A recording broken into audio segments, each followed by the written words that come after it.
Seriously, thank you, Ryan.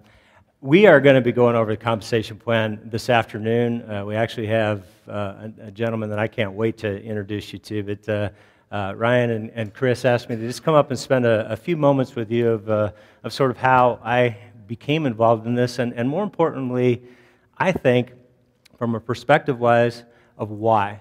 I did have the great fortune to be part of a company that ended up, growing to over 100,000 distributors and into 13 countries, and sold that in 2004 and stayed on through 2007 as the president and CEO. And since that time, I am a lifelong entrepreneur, and I've been looking for something to do. Well, let's get real honest. I actually spent 3 years doing absolutely nothing. I just traveled, and I had a good time, and I went around the world and rented condos in cool cities, and I just had a really fun time.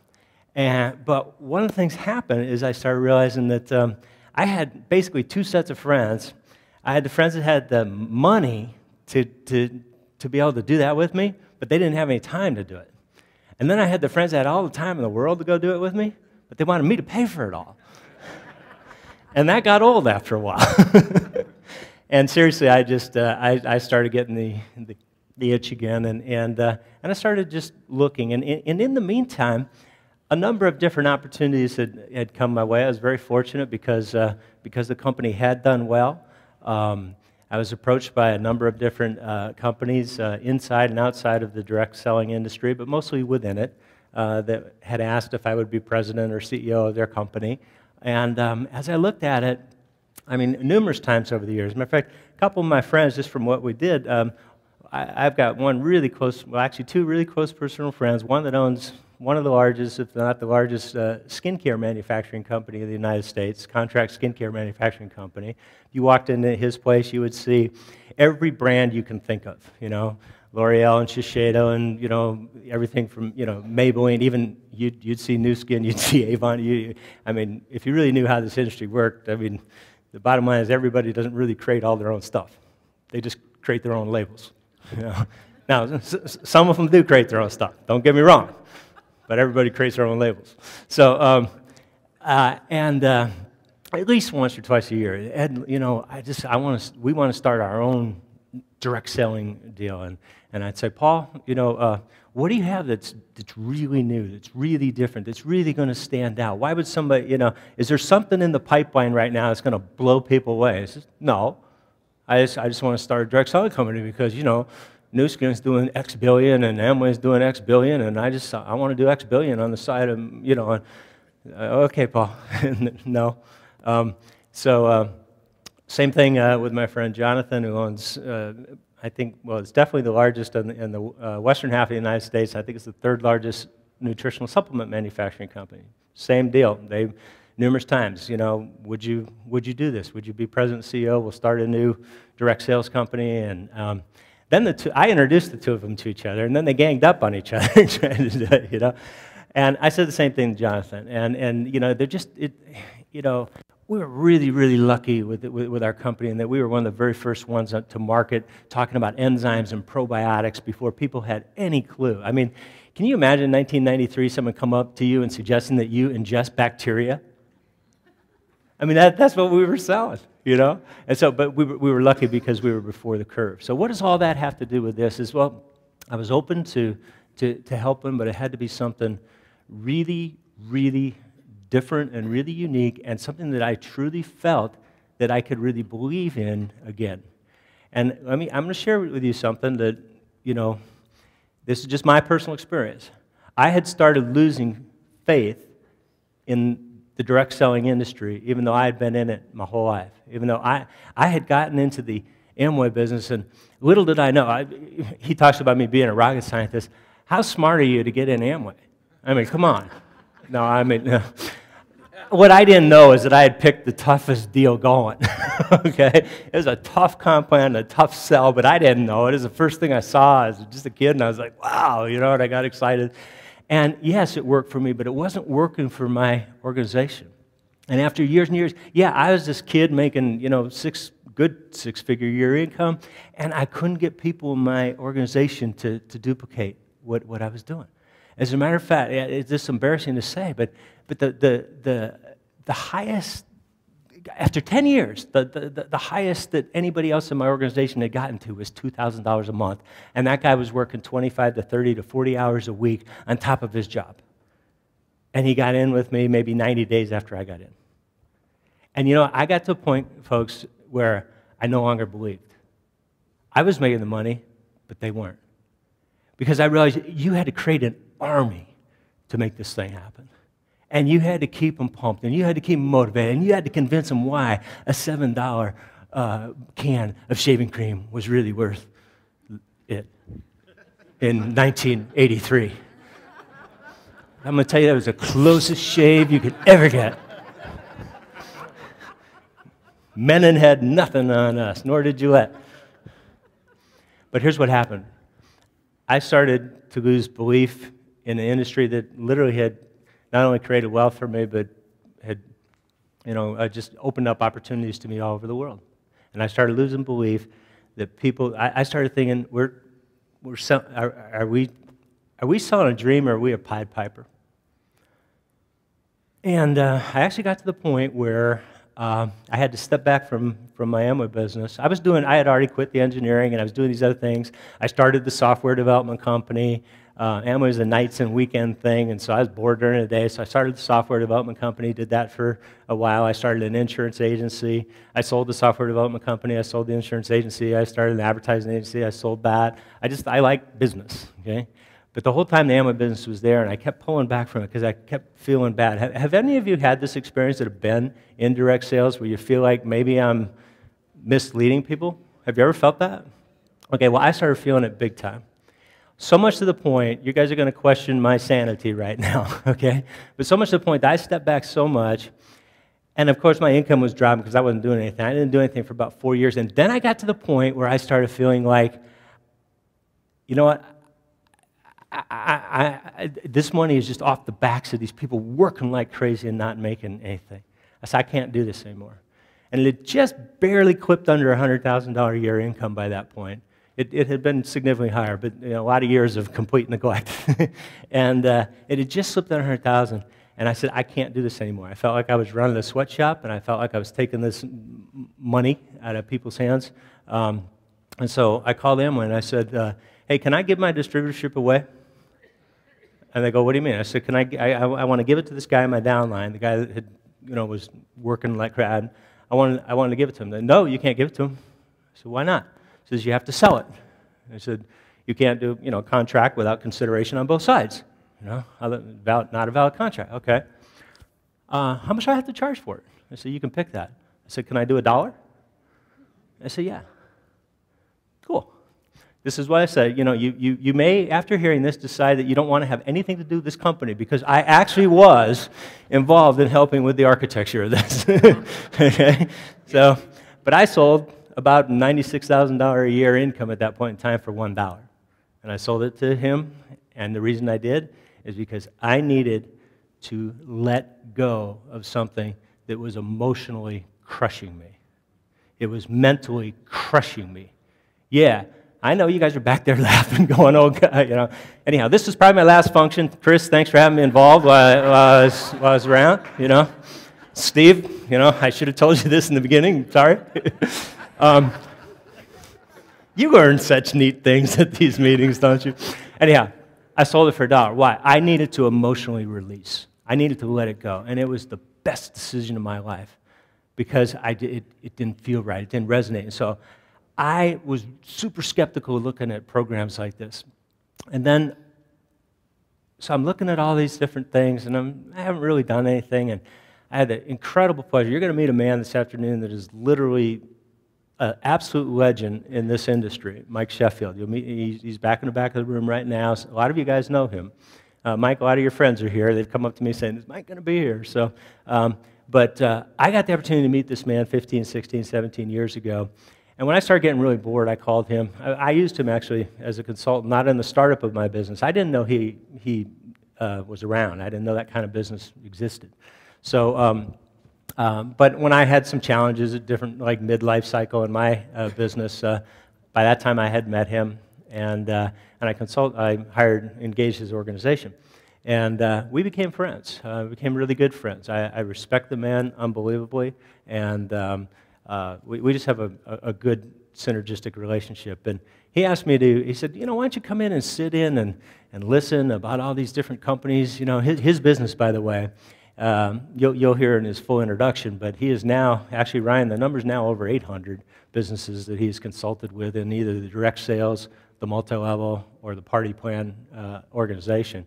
And as Ryan mentioned to you, over 23 of the top 100 businesses in the world were either birthed in his office or went through it during their process. So created over 800 compensation plans. I thought it was cool that I created 65, So, but Mike invited me to sit in. I was over the last year or so, year and a half, I can't remember how long it's been. I've sat in and just seen lots of different things. And then one day, and truthfully, nothing was of interest. I'd contribute. I didn't charge Mike or the clients. I just wanted to be there and sort of see what's going on. What are the new ideas? And it was fun seeing people come in with ideas and stuff. And then when Ryan tapped on my shoulder and he said, hey, Ed, I'd like to meet with you. He didn't even say what about. And I hadn't seen Ryan in a long time, probably been 15 years or so, Ryan, at least 15, 17 years. And I remembered him, and I rememred he was a quality guy, but I didn't remember much other than that. It had been a long time. He was a little kid. Well, he's never little. He was a younger kid, okay? Calling Ryan little. Anyhow, and so I went to meet him, and as he started sharing with me the story of what this company, that by the way was not then called Strongbrook, it was just called REIC. And he started sharing with me what they were doing and how they were doing it, how they were delivering. And frankly, at first, I didn't really get it. My first half an hour of a meeting with him, I was like, what are you doing? And I also thought he was asking me to create something to do direct sales of real estate. I thought, you can't direct sell real estate. You got to be licensed, all sorts of stuff. But I listened, and the more I listened, the more it started to intrigue me of, there could really be something here. And I had learned something in life about not letting first impressions make decisions, because one of my best failures, I have some awesome failures, guys. I mean, I got some whoppers. If any of you guys want to talk about like ways that you screwed up, let's get together. I can beat that, And and one of my best failures was this time that this Chinese gentleman came in with an interpreter and sat in front of my desk when I had the Infinity 2 Nutrition Company, and the interpreter wasn't a really good interpreter. I'm sorry, Japanese. Japanese guy, Japanese interpreter, and he's talking, and she's trying to interpret, and I'm not really getting it, and I don't really understand. And here, rocket scientist, right? I got a guy on my staff that speaks fluent Japanese. Do I ask him in the meeting? No. Okay. So I'm sitting there, what the heck are these people talking about? 2.5 hours later, they leave, cards and who knows what that was about. Check this out, guys. I found out 2 years later that he was the president and CEO of the largest multi-level marketing company in Japan that was the first one to market with lutein, and they had this product for the eyes. And he, because of my company's selling to, the New York Yankees, Miami Heat, Houston Rockets, Houston Comets, San Francisco Giants, whatever, big sport teams and stuff, he wanted us to produce it in private label for him, okay? And he came to me offering that whole business. This was a $2 billion company. He walked out. I was like, I don't know what that was about. End of story. Never thought about it again. Until about 2.5 years later when I found out who the guy really was. And I just started doing some research and got in touch with them, and they were like, yeah, we didn't understand why you didn't want to do it. So I remember that experience when I was sitting with Ryan, because I said, I may not totally understand this right now, because it sounds like he's speaking Japanese to me. But that was a clue. So I started digging in a little deeper. And the more I dug in, and I went and I met with Mike, and I said, Mike, I met some people that they could really be on something. He and I talked, and I got back to Ryan, and I said, Ryan, listen, I'm going to tell you something. Ryan wanted me to just come in and do the project. And as I started to understand the scope of it, I said, Ryan, this is way too big for one person. Be frank with you guys, this is too big for Chris Crone now. He can't, this is beyond him. It's too big for Steve Earle. It's too big for Ryan. It's too big for me. It's too big for any one person. Okay? This organization can no longer be held in one person's hands. The stewardship of this has grown outside of the creators of it. Yes, they're still holding it, but so are you, and so are many others.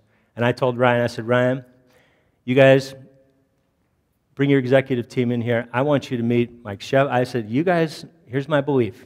It was my firm belief. It's still my belief today. And Mike will share his beliefs this afternoon.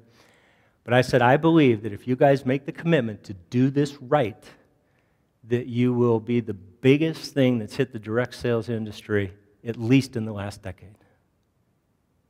And their team met together, and I said, what do you mean by do it right? And I said, there's a number of things you have to do. You have to hire the #1 consultancy agency in this industry, and you've got to engage them, and you've got to engage them long term, Sheffield Resource Network. You've got to hire the #1 FTC/direct sales attorney, Babner and Associates. You've got to have full-time FTC counsel, not just available, but everything's got to go through them. You've got to have full-time SEC counsel, and everything's got to go through them. Okay? You need to use a brand manager. You need to use this software company. You need to use this distributor backend. You need to use this. And I laid out a thing that at minimum was going to cost them $600,000. Minimum, you know, way minimum. And they, every step of the way, said, we are committed to doing it right. And then I didn't believe them. Because Chris is so creative and dynamic and exciting and everything. I said, this guy is not going to be able to stay in compliance.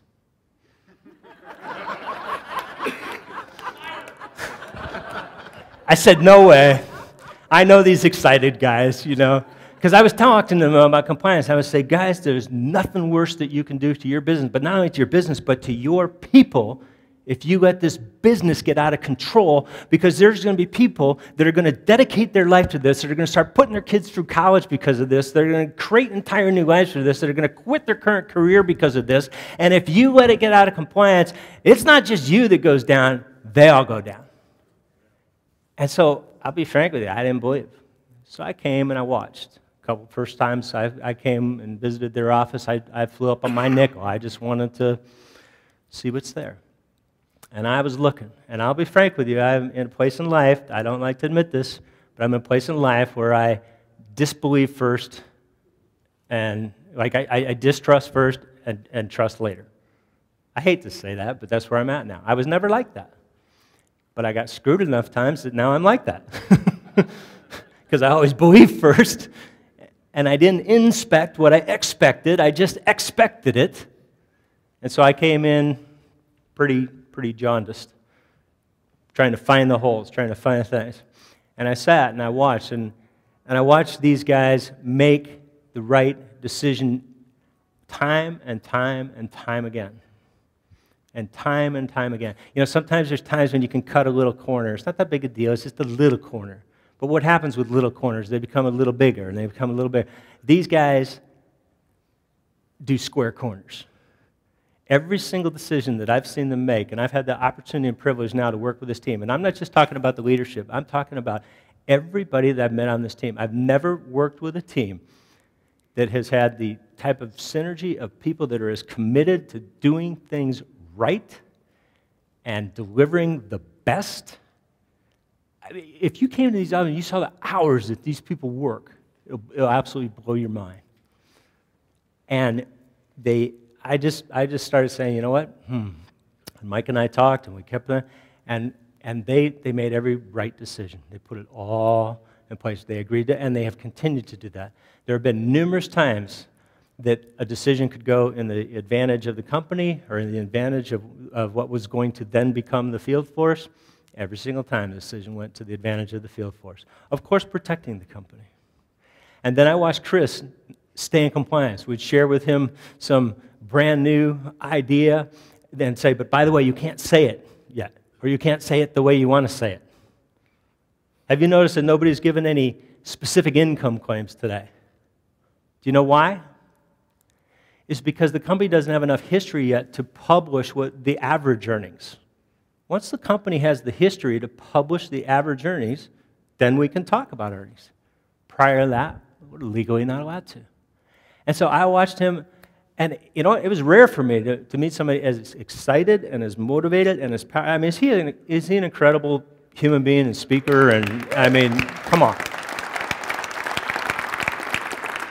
And to be his age and be able to hold his tongue like he does, in terms of compliance, not everything, but in terms of compliance, no, seriously, I was thoroughly impressed. So I then told him, you need to try to get the top team.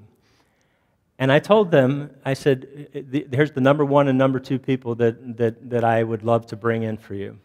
I said, I know this guy, Jim Bellicera. I have no idea if he would be interested in this. I don't even know if he's available. He and I haven't talked for the last few years. Jim and I knew each other from back in the day. We actually worked together with Infinity 2 for a while. And he was my number one pick. And when Ryan told that story yesterday about it, I said, we probably won't get number one, but he'll be the benchmark. He'll be who we measure against. And then on the operational side, I know what these things can do, folks. I know how they can blow up. You're going to hear today from Tyler, who's going to tell you about how they can scale on the delivery side of fulfilling properties. But there's also the delivery side of fulfilling a growing direct sales organization. Some of you have probably been a part of or been exposed to, got it. Some of you have probably been part of or been exposed to companies that blew up because of their own success. Well, I shouldn't use blow up because Jim uses blow up as positive. We're going to blow this up. And I'm always like, how about this? Imploded because of their own success. All right? We'll go that way. Okay? Have some of you seen that? Okay. So we went through a period of time with Infinity 2 where we doubled every single month for 17 straight months. Doubled. Doubled again. Doubled again. You know the old penny a day thing? I'm glad it didn't last 31 days because I don't know if we could have done it. But we managed that growth. We figured it out. We were able to do it. And when I say we, there's a gentleman sitting at that desk back there, Paul Jansen, that you were introduced to. He was the international head of operations. He was my number one for operations that I wanted in the world was Paul Jansen. Number one that I wanted in the world for VP of sales was Jim Bellicera. And I told him, I don't think we'll get either of you guys, but that's who I want. And that's the power of what's going on here, the kind of people it's attracting. Jim Bellicera and Paul Jansen didn't choose to come here because Ed Hoyt invited them. Yeah, they may have chosen to at least look at it because I invited them, but they chose to come here because of what's here and what's going on. And I'm going to have the opportunity to share with Mike about the compensation plan this morning, but I wanted you to understand why. This is the very first thing. As a matter of fact, I'm talking to people, I'm helping the company recruit people. I haven't pitched another opportunity to anybody since 1993. And you could probably imagine that once word got out on the street that I'd sold the company, that I might have gotten hit up a little bit. You know, I might be on a few people's contact list, like I get offered about 3 or 4 deals to join a day, you know. Just had no interest. Why? Because you remember I told you I started losing the dream? Well, let me tell you what I saw here. I saw something. Ryan, where are you that we were talking to earlier? Where's Ryan? Yeah, right here, Ryan. You were asked yesterday, I think, or it was mentioned that you did 80,000 volume, right? Is that correct? 90,000. It was actually 90,000.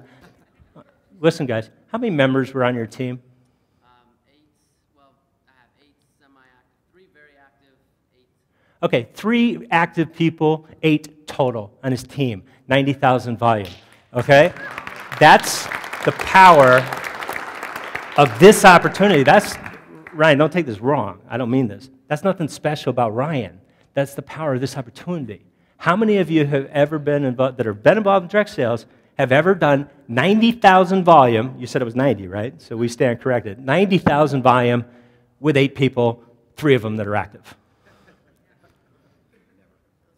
So I started realizing, oh my gosh. And I also started realizing this company has a path for professional salespeople that don't want to have a thing to do with recruiting anybody.